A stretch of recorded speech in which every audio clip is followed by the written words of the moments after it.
Aujourd'hui, il est clairement devenu de plus en plus difficile et rare de trouver une vidéo sur YouTube, mais aussi sur Instagram, Facebook ou TikTok, qui ne soit pas sponsorisée, qui ne contienne pas un placement de produit, qui ne contienne pas un message publicitaire, etc. C'est pour ça qu'aujourd'hui, je vous annonce que cette vidéo est sponsorisée par... Non, je déconne. Il existe de multiples façons de travailler honnêtement envers ses spectateurs quant aux incointances et aux liens qu'un créateur entretient avec une marque qui l'aborde dans l'une de ses vidéos. Et si bien sûr, de nombreuses marques sont respectueuses aussi bien des créateurs dont elles sont partenaires que des spectateurs qui vont en visionner le contenu, eh bien malheureusement, ce n'est pas le cas pour de nombreuses autres. Je vous propose donc de voir ensemble un petit florilège des diverses pratiques douteuses qui peuvent avoir lieu sur les différents réseaux et les éventuelles demandes tout aussi douteuses que les marques peuvent imposer à leurs partenaires dans le cadre de leur partenariat et de leur sponsoring. Et on regarde tout ça juste après le générique.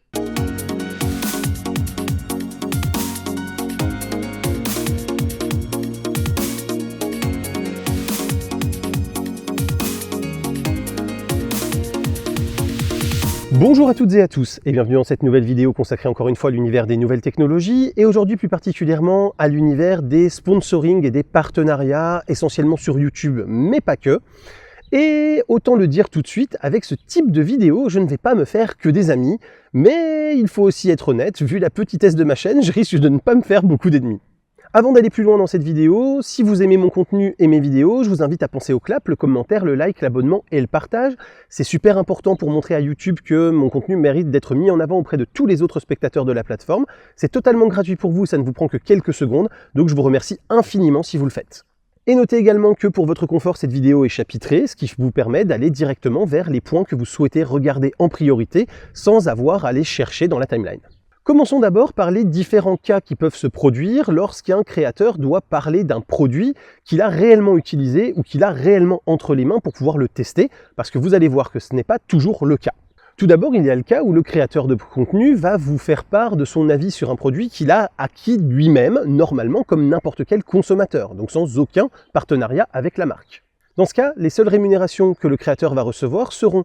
la rémunération liée aux vues qu'il va faire sur les plateformes quand cette plateforme permet de rémunérer le créateur avec des pubs avant ou pendant la vidéo et les éventuelles rétrocommissions qu'il va avoir via des liens partenaires comme par exemple les liens que moi je mets en lien Amazon dans ma description qui permettent quand vous y passez de ne pas payer plus cher le produit mais de reverser un petit pourcentage au créateur qui a publié ce lien qui permet donc pour vous de le soutenir sans que vous ne déboursiez plus d'argent pour autant. On a donc ici une rémunération par le site qui vend les objets et non pas par la marque elle-même, ce qui déjà permet de réduire complètement les conflits d'intérêts. Et donc c'est par exemple mon cas pour le test des prises connectées TP-Link que j'avais fait il y a un petit moment maintenant, ou quand j'avais testé la petite lampe RGB de chez Neewer. Ensuite, le produit peut être prêté au créateur. Dans ce cas-là, le créateur le reçoit mais doit le restituer à l'issue de son test. Donc le restituer soit à la marque en direct, soit à la boîte de com qui gère cela pour la marque. C'est par exemple mon cas dans 99% des tests que je réalise pour Synology. Le produit peut également être donné au créateur, qui va donc pouvoir le garder ou le revendre à son entière discrétion. C'est un peu une sponsor sans réelle rémunération ou alors avec une rémunération en nature, puisque là c'est la valeur intrinsèque de l'objet qui constitue la rémunération du créateur. C'est par exemple mon cas sur certains petits produits, sur des batteries externes ou sur un ou deux petits produits Synology comme le B-Station ou le B-Drive par exemple. Ensuite, il y a les vidéos sponsorisées au sens strict, c'est-à-dire que là, la marque va rémunérer le créateur de contenu en fonction soit d'un montant fixe par rapport à la taille de son audience et à ses vues moyennes habituelles, soit par un montant variable lié au nombre de vues que va faire cette vidéo précise ou à la durée de visionnage cumulée, par exemple, que va faire la dite vidéo. Dans ce genre de cas, souvent le produit est prêté, mais le contrat peut parfaitement conclure aussi qu'il soit offert en plus de la rémunération acquise par le créateur. Et ce type de pratique va souvent avoir lieu sur des gros youtubeurs essentiellement quand même, qui ont une certaine audience qui justifie le paiement qui va leur être versé. Et surtout, c'est ce qui va permettre à ce youtubeur de choisir cette marque plutôt qu'une autre lors de ses tests. Parce que quand vous publiez par exemple 2 vidéos par mois uniquement, et que vous avez 50 demandes de tests au moment des renouvellements de toutes les télévisions par exemple de l'année, eh bien vous allez forcément, naturellement en tant que créateur qui vit de son activité, vous orienter vers les marques qui vont vous rémunérer, plutôt que vers celles qui vont simplement vous prêter le produit sans autre rémunération, puisque certaines seront plus lucratives que d'autres et vous permettront de manger à la fin du mois, tout simplement. Et donc, comme je vous le disais, il est parfaitement possible aussi de faire toutes sortes de présentations de ce type avec un lien d'affiliation, soit un lien d'affiliation directement avec le site de vente de la marque qu'elle gère en direct, soit avec des liens d'affiliation sur des sites qui revendraient le produit que vous avez testé. Et donc dans ce genre de cas, que ce soit un accord avec la marque ou avec le site de vente, le produit est soit prêté, soit offert. Mais de toute façon, ça change rarement de grand-chose puisque le gros de la rémunération va se faire surtout via l'affiliation et les commissions sur les ventes générées via ce lien. Quand on est sur de l'affiliation via les sites de vente, on a une rémunération qui oscille généralement selon les sites entre 1 et 7% de la somme commandée qui revient au créateur. Quand on passe le contrat directement avec la marque, on a souvent des partenariats qui sont un peu plus intéressants, qui peuvent monter jusqu'à 12, 15, 20% du montant de la vente en commission. Oui, c'est énorme, on est d'accord.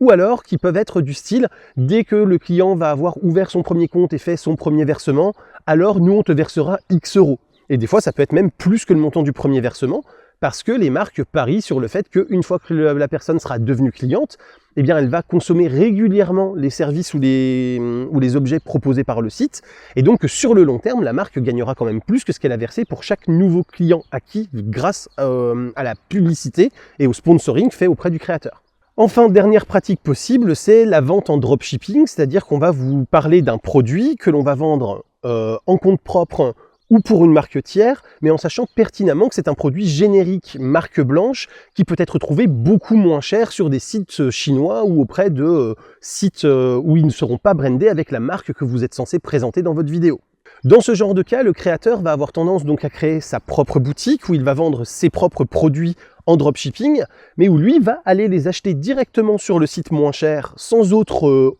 gestion que ça, et va simplement mettre l'adresse d'expédition pour chaque commande à votre adresse à vous. Mais à l'occasion, il va vous vendre un produit qui par exemple coûtait 8 euros, il va vous le vendre 80, 100, 150 euros, en abusant de votre crédulité et du fait que vous n'allez pas aller rechercher le type de produit pour vérifier son coût réel, et essayer de se faire une énorme marge au passage. Cette marge est totalement injustifiée selon moi, puisqu'il n'y a aucune raison valable à mon sens d'acheter un produit qui existe déjà à un certain prix et de le revendre beaucoup plus cher auprès de sa communauté et donc d'abuser de la confiance que la communauté vous accorde en tant que créateur. Je trouve ça absolument détestable comme pratique, mais malheureusement, force est de constater que ce sont des pratiques que l'on a beaucoup vues,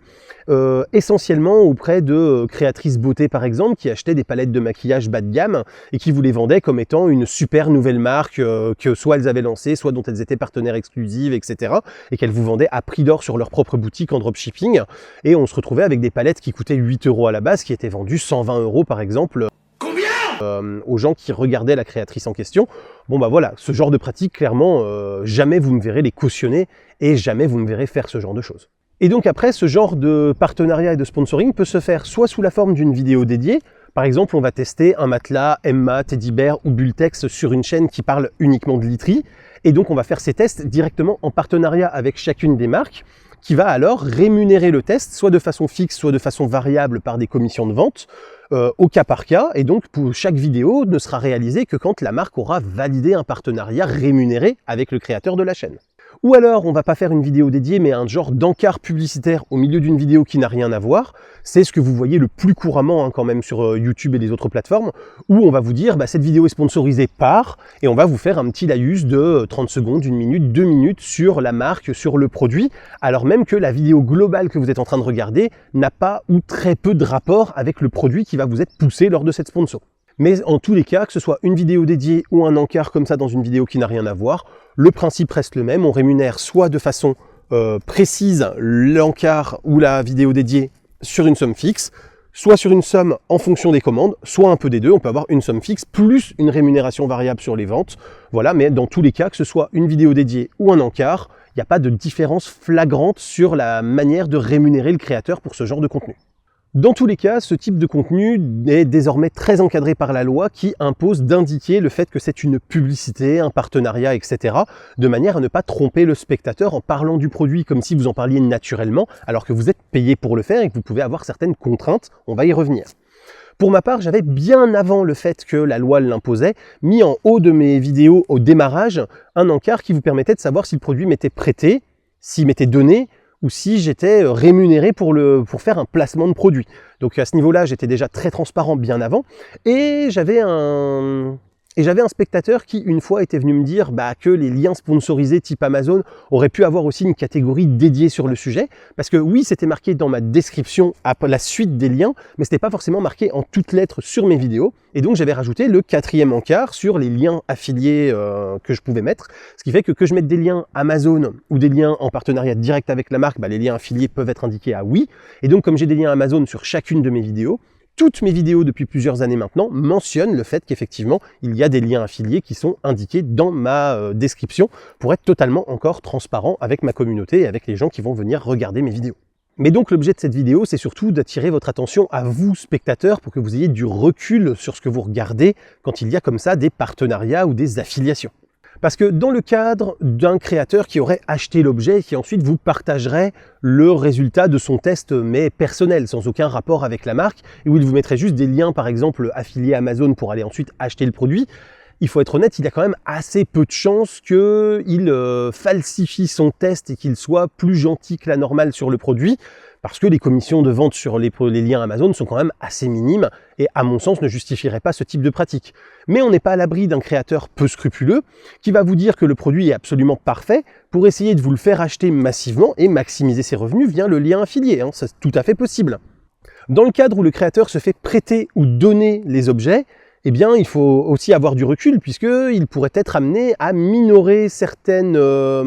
points faibles ou certains défauts du produit pour éviter que la marque ne soit fâchée du test qu'il a fait et ne renouvelle pas un futur prêt ou un futur don des nouveaux produits qui sortiraient quelques mois ou quelques années plus tard. Et si le créateur est rémunéré par la marque pour faire le test ou l'encart publicitaire de sponsor, eh bien, il est très probable que le contrat mentionne qu'il n'a pas le droit de dire du mal de la marque, qu'il n'a pas le droit de dire les défauts du produit,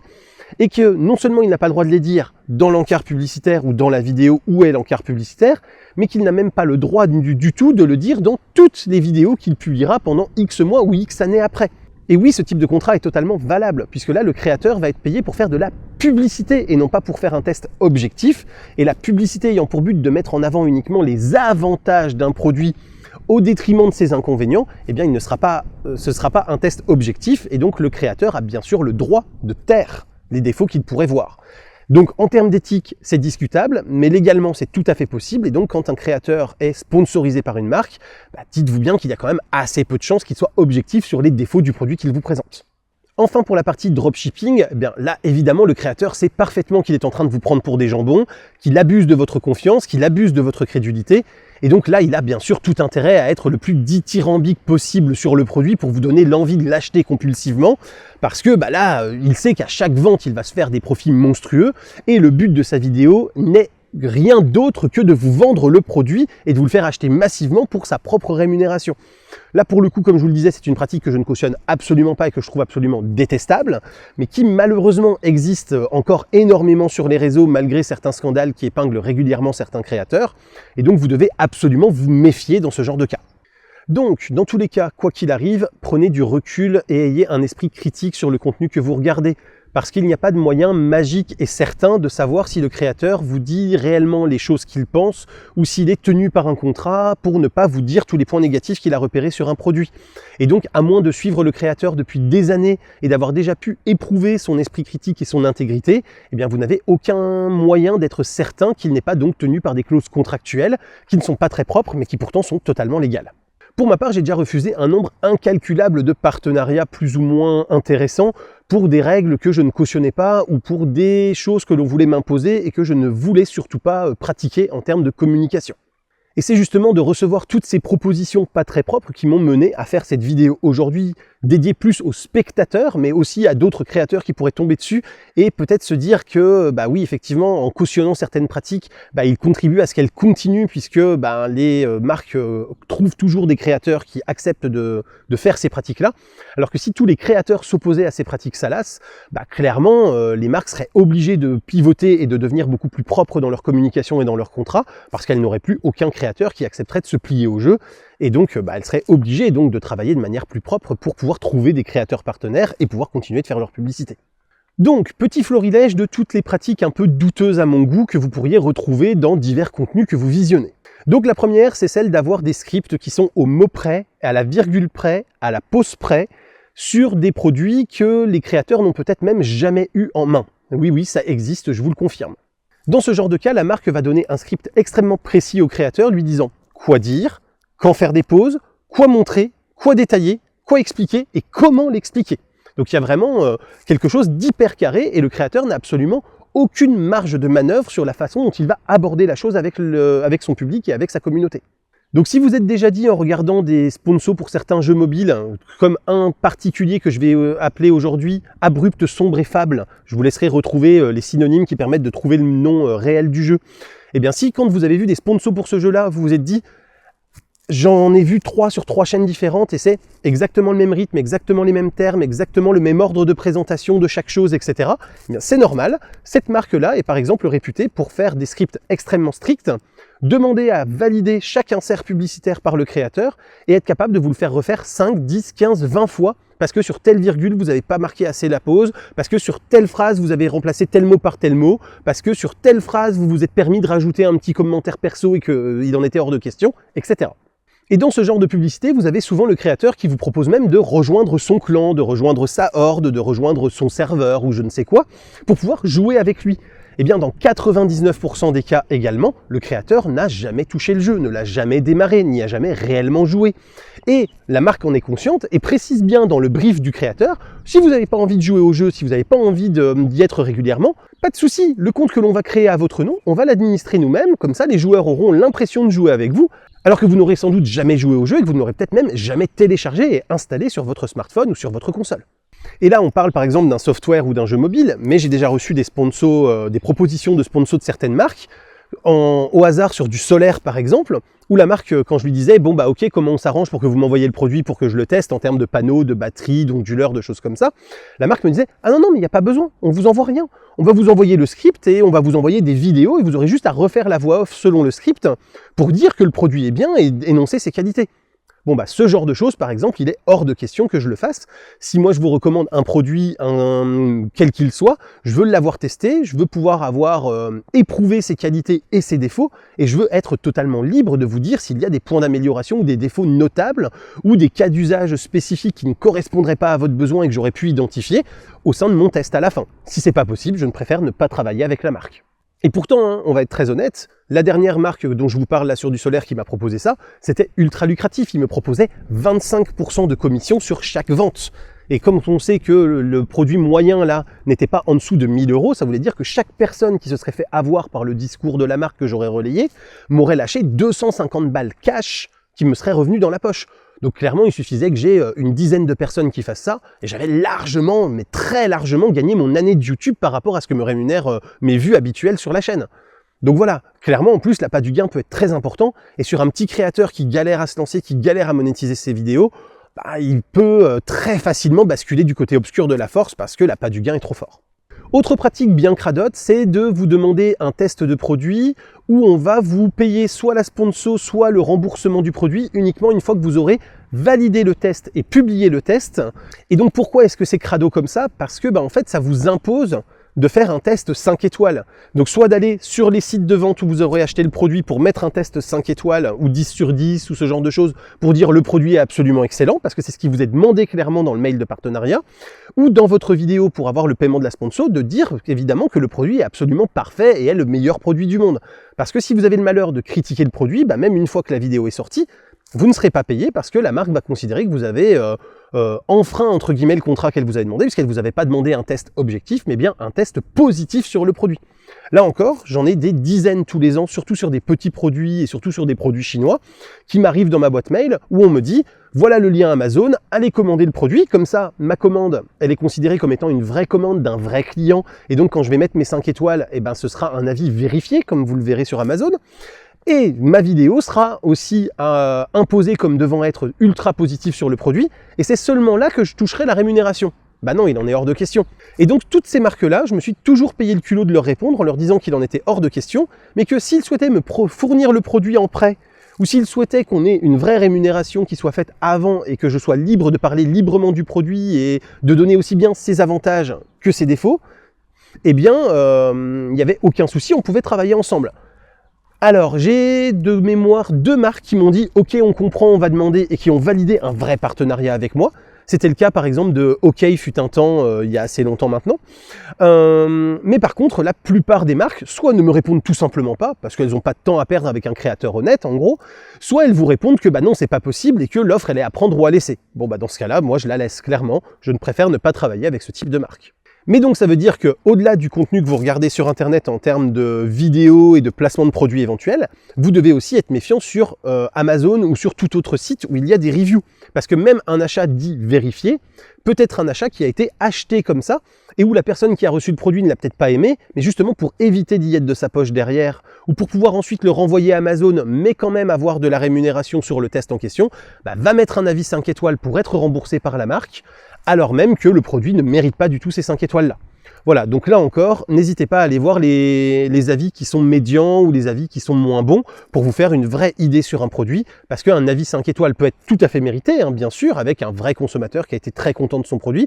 mais peut aussi malheureusement être acheté avec ce genre de méthode. Une autre pratique que je trouve moyennement propre, c'est quand on a des invitations à des voyages. C'est-à-dire que le créateur est invité à l'autre bout de la planète, ça peut être au Japon, à Hawaï, aux États-Unis, au Canada, etc. Et il va y avoir des conférences, mais il va aussi y avoir plein d'activités et de tourisme qui va pouvoir être fait aux frais de la marque, qui va à ce moment-là payer le transport en avion, le super hôtel, éventuellement le véhicule sur place pour que le créateur puisse se déplacer librement sur ses temps libres, etc. Ou prévoir aussi des activités où le créateur va pouvoir aller faire des visites, des excursions, etc. payées par la marque. Donc là, effectivement, on va pouvoir mettre un bel encart sur la vidéo non sponsorisée, dans le sens où vous n'avez pas été payé pour faire la vidéo, c'est certain. Mais est-ce que vous allez quand même être très objectif envers les produits que vous allez devoir présenter à l'issue de cette visite et de ce voyage, en sachant que si vous êtes trop critique et que la marque remet en cause votre partenariat, bah, le prochain voyage, pouf, il vous passera sous le nez parce qu'elle aura plus envie de vous inviter parce que vous avez dit trop de mal de ses produits. Bah, je suis pas sûr. Parce que effectivement, il faut être honnête, ce type de reportage, ça marche super bien, ça draine beaucoup de monde, ça vend du rêve en plus avec des cadres idylliques parfois. Et donc, bah, c'est hyper lucratif pour un créateur de pouvoir bénéficier de ce genre de partenariat et de ce genre d'invitation. Et donc, bah, forcément,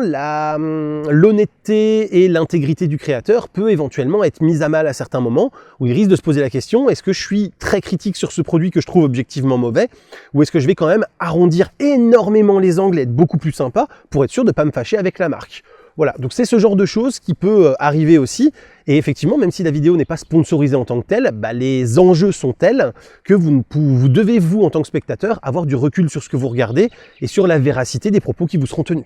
Autre pratique que je trouve extrêmement moyenne, j'ai déjà reçu à titre perso ce genre de contrat de sponsor, c'est le fait que vous n'avez pas le droit de comparer la marque ou le produit à d'autres marques ou produits équivalents dans la vidéo de test. Alors ça, admettons, si c'est une vidéo dédiée sur la marque précise, je peux encore le comprendre, mais surtout, on vous dit bien que vous n'aurez pas le droit de comparer la marque ou le produit dans toute autre vidéo que vous viendriez à publier à aucun moment.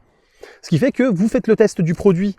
6 mois, 1 an après, vous parlez d'une autre marque avec un produit similaire et vous voulez le comparer au produit précédent pour dire en quoi il est mieux ou en quoi il est moins bien que l'autre produit, vous n'avez pas le droit de le faire. Et dans 99% de ce type de contrat, vous avez en plus une clause qui vous dit spécifiquement que vous n'avez pas le droit de dire du mal ou de dire des points négatifs sur le produit. Et donc là, on se retrouve effectivement sur un contenu purement publicitaire qui va être sponsorisé et puis un test objectif qui vous est demandé.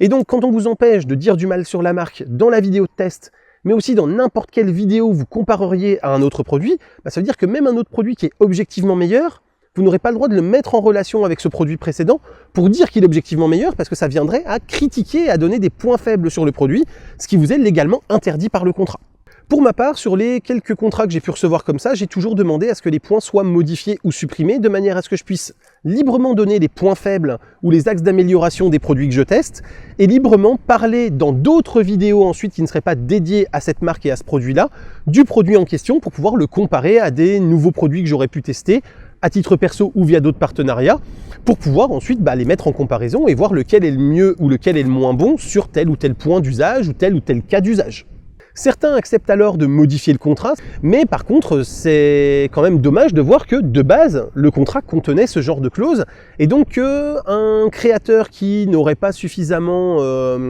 d'aplomb pour pouvoir reprendre la marque et lui dire qu'il n'est pas d'accord, ou un créateur qui est vraiment en dèche financièrement et qui a besoin du sponsor ou du placement de produit et qui donc ne va rien oser dire de peur de perdre un partenariat, et ben se retrouvera engagé avec ce genre de clause qui pour moi me semble quand même être assez peu compatible avec un fonctionnement éthique et une production éthique de vidéos de test. Enfin, dernière pratique dont je voulais parler, c'était les fausses promotions. J'en ai déjà parlé par exemple avec Emma dans cette vidéo que je vous remets également en description, où clairement en fait le prix affiché c'est le prix normal, et même si on vous vend une promo à moins 50% ou à moins 60%, en fait cette promo elle dure toute l'année, donc là ce n'est plus un prix promotionnel puisqu'il est pratiqué en permanence. C'est également le cas de nombreux VPN où le créateur dans son script a l'obligation de vous vanter une promo de 70, 80, 90% de réduction avec 2, 3, 4, 6 mois gratuits.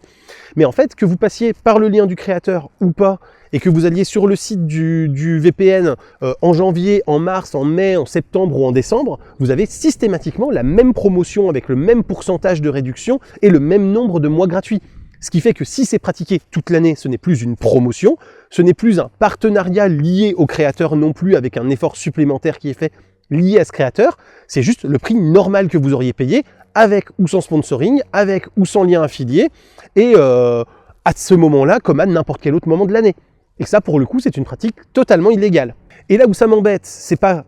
tant que la marque ait cette pratique illégale, parce que ça malheureusement on en a énormément comme celle que je viens de vous citer, mais c'est surtout que les créateurs relaient ce script de manière totalement naturelle, sans remettre en cause le fait que c'est totalement illégal, et donc cautionnent ce type de pratique en disant eh bah oui, c'est pas grave, comme NordVPN, comme CyberGhost, comme Emma, comme Teddybear sont des gros sponsors de ma chaîne, plutôt que de risquer de perdre ces sponsors et de leur faire remarquer que c'est illégal et que j'ai pas trop envie d'en parler comme ça, je ferme ma gueule, je déroule mon script et je prends mon chèque. Et donc au final, oui, effectivement, ils cautionnent le fait qu'ils vous font croire qu'il y a une promo alors qu'il n'y en a pas. Et même si nombre d'entre vous seront peut-être conscients de ça et achèteront en toute connaissance de cause en se disant que c'est le prix normal et qu'ils n'ont pas de promo, il y en a aussi plein qui vont se jeter sur l'occasion à la suite de la vidéo qu'ils viennent de voir pour profiter de la fameuse promo, alors qu'en fait c'est pas une promo et qu'ils auraient pu prendre plus de temps pour réfléchir à leur acte d'achat et voir s'ils avaient réellement besoin ou non du produit, parce que en fait il n'y avait pas de durée limitée dans le temps et il n'y avait pas de promotion spécifique, et ils auraient pu acheter 2, 3, 6 mois plus tard, exactement au même prix et dans les mêmes conditions.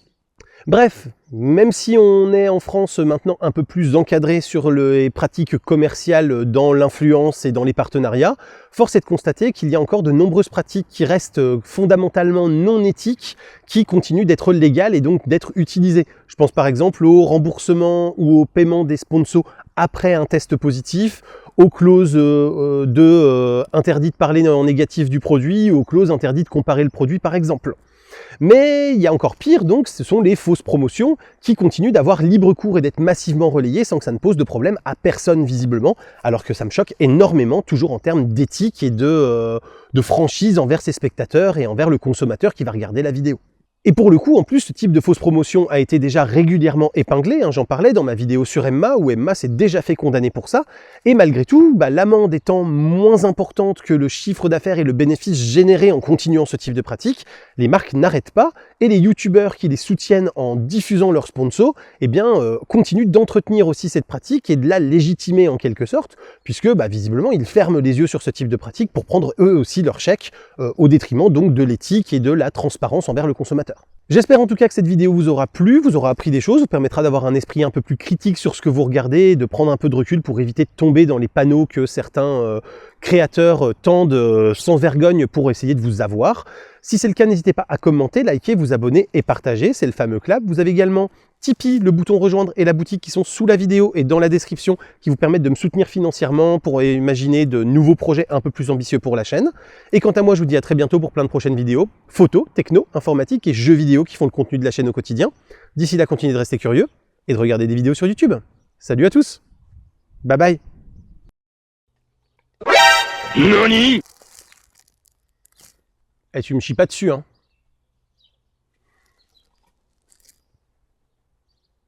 Là, c'est tombé pas loin quand même, hein, saleté de pigeon.